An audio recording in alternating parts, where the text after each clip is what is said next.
trên cao bay khuất chân trời và theo gió cuốn trôi đi bao nhiêu mộng mơ.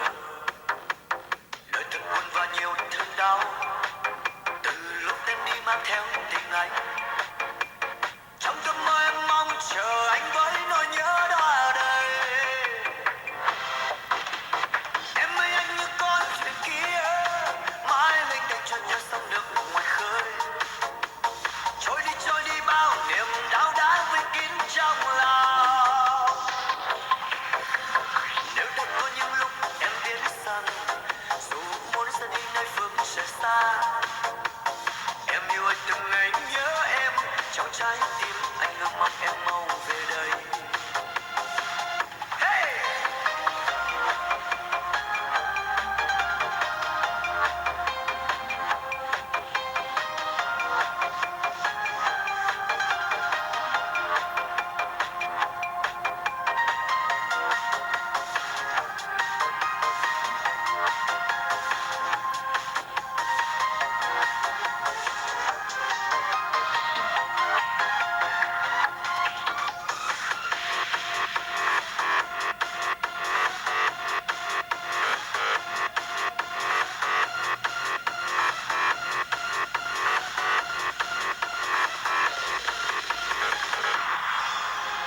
Chiều buồn nghiêng nắng biển vắng mênh mông lang thang mình ta.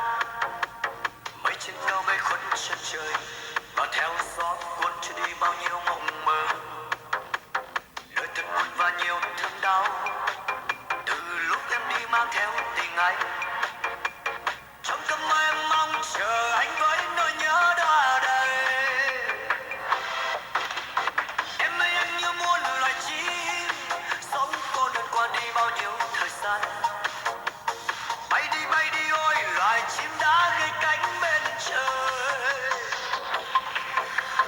Nếu đã có những lúc em biết rằng dù muốn ra đi nơi phương trời xa, em yêu anh từng ngày nhớ em trong trái tim anh luôn mong em mau về đây. Em ơi anh như con thuyền kia mãi lênh đênh trôi theo sóng nước ngoài khơi. Trôi đi bao niềm đau đã vây kín trong lòng.